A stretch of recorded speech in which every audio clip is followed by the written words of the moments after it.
Have you ever been in the middle of a struggle and just wondered, what is the point of all this? Well, today we're going to dig into an ancient text that speaks directly to that feeling.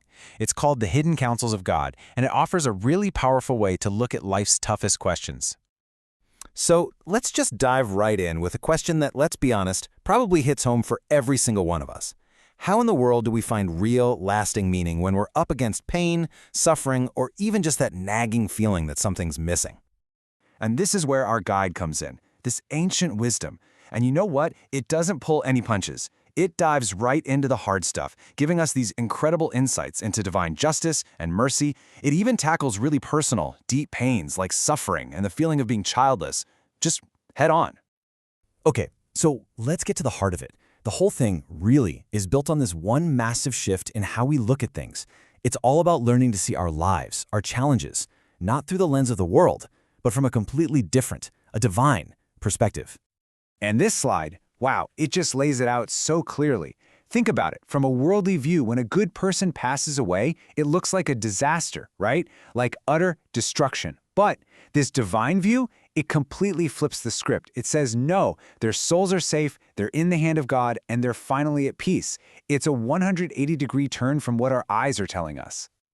Okay, so if that's the case, how does this new perspective change the way we look at suffering itself? Well, that leads us right to our next big idea, the purpose of affliction. And I'm willing to bet it's not what you're expecting.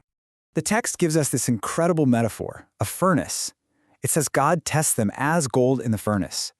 So get this, the hard times, the afflictions, they're not some kind of punishment designed to crush you.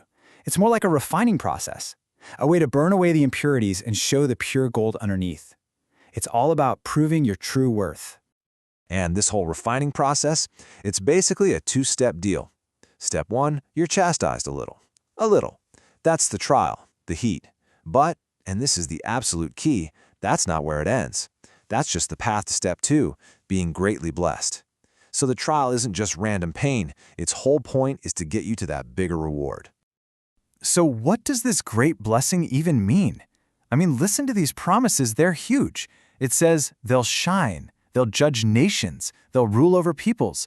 And their hope, it's not just for this life. It is full of immortality.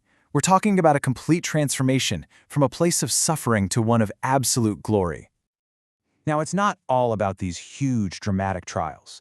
The text also has something incredibly comforting to say to anyone who just feels, well, like they're lacking something. You know that feeling? Like you haven't done enough or you don't have what other people have?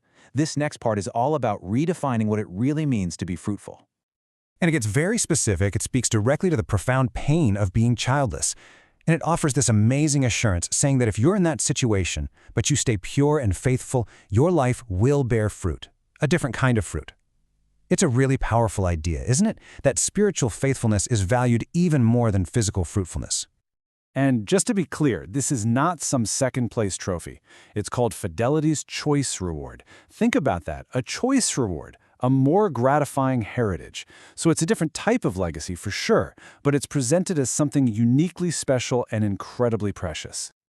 I love this quote. It just sums it all up. The fruit of noble struggles is a glorious one. Basically, all those virtuous efforts, staying faithful when it's hard, that's what creates your spiritual legacy. It's like planting an unfailing root of understanding that nothing and no one can ever rip out. So we've kind of looked at two sides of the same coin, right? On one hand, you have enduring major suffering. On the other, living faithfully even when you feel like you're lacking something.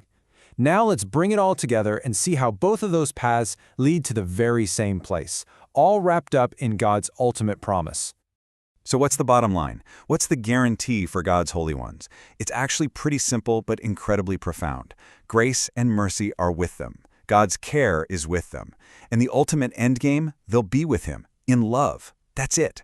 That's the bedrock, the foundation of everything.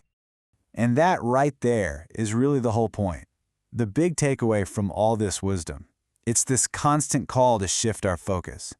To stop staring so hard at our temporary, earthly problems, the pain, the things we think are flaws, and just start looking at our lives through the lens of eternity, of spiritual reality.